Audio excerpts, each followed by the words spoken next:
Very much, Mr. Chair. Thank you to the witnesses. I'm going to be asking some questions relating to third parties and the use of foreign funds. First, to Professor Lowen, would you agree that it is problematic that registered third parties can use foreign funds to influence Canadians during an election? Yes. I mean, I think it's certainly inconsistent with the spirit of the law in that we don't allow foreign donations directly to members of Parliament. So one would have to raise the question of why foreign funds could be used for third-party influence. Thank you for that. Mr. Conacher, would you agree that this is problematic? Yes, it is, and the bill does a lot to address that, except for leaving the loophole open that still one individual is exempt from the rules and would be able to use their own money, which could easily be funneled to them from a foreign government, right, foreign entity or foreign individual, or a business, which only has a couple of shareholders, both being still allowed to spend $1.6 million to influence an election. It's just ridiculous and undemocratic. Thank you for that. And as you do note, the legislation is an improvement from the status quo insofar as the Chief Electoral Officer identified at least two existing loopholes in the law for third parties to use foreign funds. The first loophole is the melding of funds, whereby monies donated to a third party can be treated as part of the general revenue of the third party.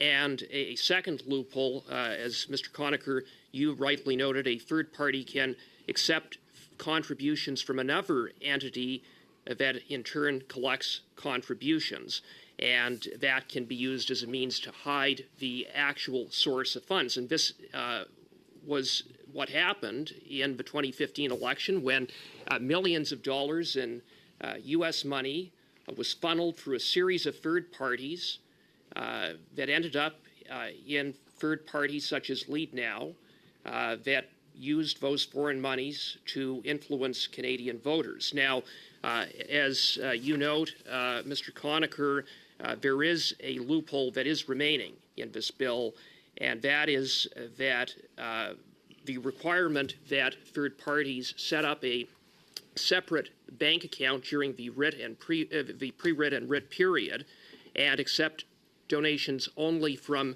individuals would not apply to third parties if their contributions did not exceed 10% of their revenues. So, Professor Lowen, I was wondering if you have any thoughts on the reasonableness of that exemption or lack of reasonableness. What are your thoughts on it? Because it would seem to me to be a loophole that is problematic.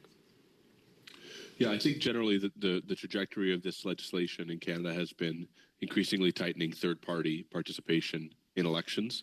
That's been opposed by various people across the political spectrum over time, but we've arrived at that conclusion, and I don't see any benefit that's not outweighed by issues of transparency and foreign interference that would come from leaving that loophole open. So it would be your recommendation to close the loophole entirely and simply require that all registered third parties engaged in elections to set up a separate bank account and accept donations only from individual donors similar to political parties. Is that your recommendation? I don't want to comment on the mechanism because the ease of setting up a bank account, et cetera, et cetera. So whatever, it might be too difficult. So whatever you want to do in terms of the mechanism of it, that's up to parliamentarians. I don't have strong feelings on that, but I think the principle of limiting the capacity of third parties to accept and then reuse foreign funds is it's very reasonable to close that loophole. And Mr. Conacher, do you wish to comment further on this loophole and how it should be closed? Yes, I think you're not going to have a citizen group that has from product or sales or services anywhere near 90% of their revenue coming in. So I don't think it is in effect a loophole, the 10% threshold that you're talking about. But yes, it could be lowered to zero. Nothing wrong with that.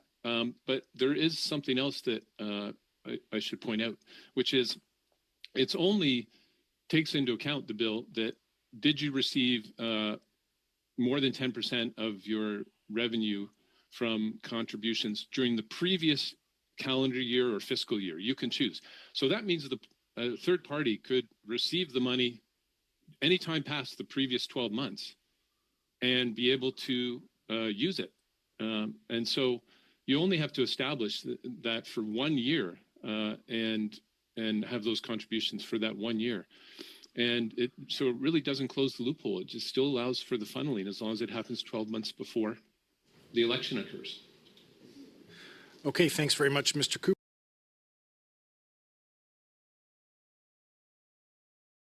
And thank you to our witnesses for being here today. Mr. Chairs, and I want to speak to you and ask some questions about this changing of the election date. You made a few different comments, and it's interesting. You're right. The blowback from Canadians has been fast and furious on this. The NDP today now, they start off all of their comments saying that they have nothing to do with this and they're opposed to this now, despite we finding out last week they had secret meetings Mr. Chair? with the...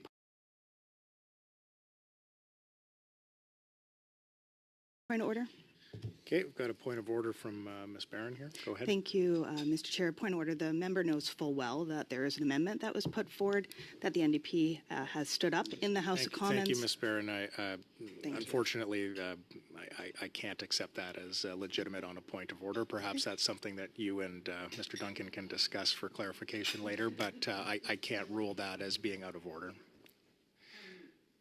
Point of order, Mr. Chair. Yes. Is it not a point of order when a member is misconstruing the intentions of another member or information that is false? Ms. Barron, if you feel strongly about that matter, perhaps what we can do is allow Mr. Duncan to continue. If you hear what you deem to be some form of evasiveness of the truth, you can always raise a point of order again. I can pause briefly and provide a judgment to the committee, but perhaps we can give Mr. Duncan the benefit of the doubt to continue and see where this goes. Are you okay with that? Thank you, Mr. Chair. Okay. Mr. Duncan, I pause the time. There are 5 minutes, 30 seconds remaining. Floor is yours. Thank you very much. And I don't mind that intervention and point of order because it just shows how desperate the NDP are to separate themselves from the change of the election date when we found out last week that they were involved in exclusive secret meetings with the Prime Minister's office and the Privy Council office, getting briefings and getting information. And they knew full well that the date of the election was going to be changed because this is not an elections bill. This is a pensions bill for NDP and Liberal MPs who were scared of losing their seats and missing out on their pension. So I just will say, Mr. Terrazzano, the thing about the date of the election, one of the things we heard last week as well about not being able to move it up because it would interfere and hurt with summer.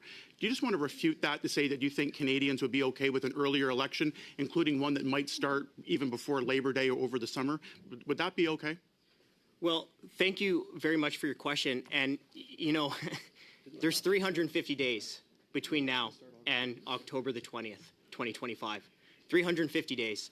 I have a lot of confidence in everyone in this room that you can figure out one of those 350 days to hold the election. And let's just pretend in some crazy world that it's impossible to hold an election on one of the 350 days between now and October 20th of next year. Okay, there's another simple option, right? Just move the pension eligibility back later. Well, here's the thing about the summer that came last week and said, oh, well, when we looked at it and decided we couldn't do it during the summer because that's impractical, Labor Day, it would break summer holidays. Yet it was no problem for the Liberals to call the last election right in the middle of the summer that went over Labor Day, and they had no problem when it was opportunistic for them. But now, when it comes to their pensions, they want to move it back the other way by a week, fully in support, obviously, by the NDP, because this bill is part of their coalition agreement. Go ahead. Yeah, Ms. Barron, on a point of order. Thank you. The member knows full well that the information that he is portraying right now is inaccurate and false. And so I'd ask through you, Mr. Chair, that the member please check his facts. He knows that there's an amendment put forward by the NDP. He knows that what he is saying is inaccurate. And so I ask that the member please speak truth in his words at this committee. Thank you. Okay, thank you, Ms. Barron. I will ask Mr. Duncan to take that under advisement. However, during your round of questioning, of course, there'll be time for you to add the clarity that you feel may be necessary in response to him. Mr. Duncan, I'm going to return the floor to you for about 3 minutes and 30 seconds. The truth is that the NDP and Liberals work behind the scenes in secret meetings. They were given access to PMO and PCO officials to draft this legislation. It is only after they've been caught out and called out for this being a pension protection program for NDP and Liberal MPs that suddenly they're outraged about it and that they're against it. They're only against it because millions of Canadians and taxpayers spoke out at how ridiculous and self-serving all of this was. I just want to Point narrow of order, down. Mr. Speaker.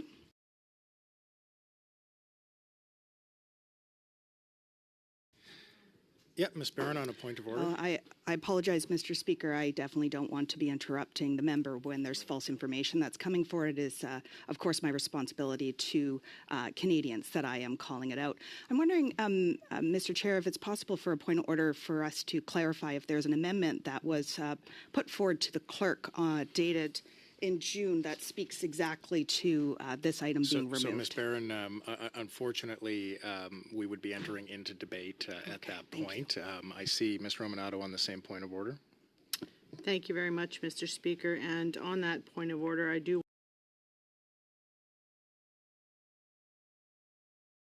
want to say that understanding Order 18 of Order and Decorum, page 12, the behavior using disrespectful language, using offensive words against the member, remarks which question the member's integrity, honesty, or character are out of order. Okay, thank you, Ms. Romanato. I'm not sure I heard a breach of that particular portion of the standing order. However, I take the point that has been raised by Ms. Barron, and again, I will encourage all members to do their best to present facts as they are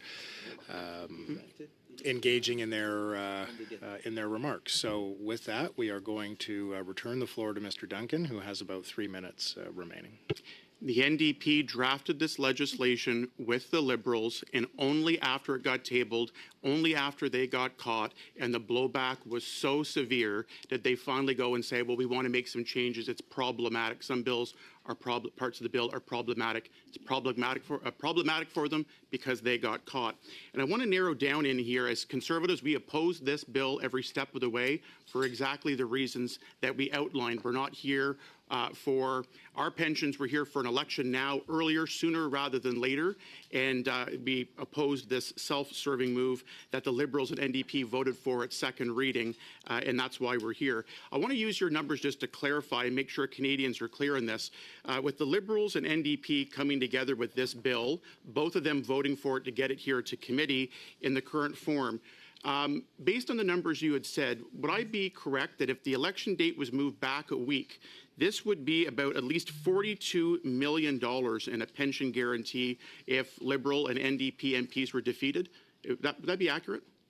It depends on, obviously, the results of the election, but it would be accurate to say that if you delayed the election by 1 week, right, without moving the pension eligibility like we recommend, that this would cost taxpayers tens of millions of dollars in extra pensions for politicians, correct? And I have at least $42 million for the dozens of Liberal and NDP MPs that would qualify, including a quarter of the NDP caucus, just for the record as well. So now we know, again, this is a key part of their coalition agreement. They've said as much in public that this was a core part of their coalition deal that they had amongst each other, and now we know why, because it's not about adding a couple of advance poll voting days.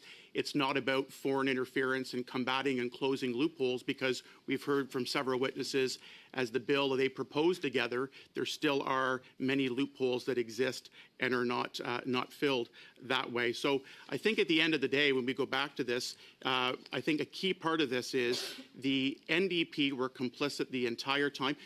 From an appropriateness perspective, do you think that it's appropriate when we're changing elections laws or doing these types of pieces of legislation, particularly changing election rules and details, the date of the election, do you think it's appropriate for one party to be given access to the Prime Minister's office and Privy Council office briefings while the Bloc Québécois and Conservatives are shut out, not knowing anything about it?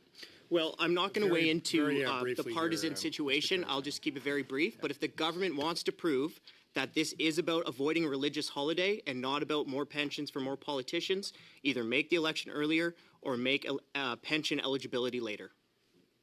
Okay, thank you, Mr. Duncan.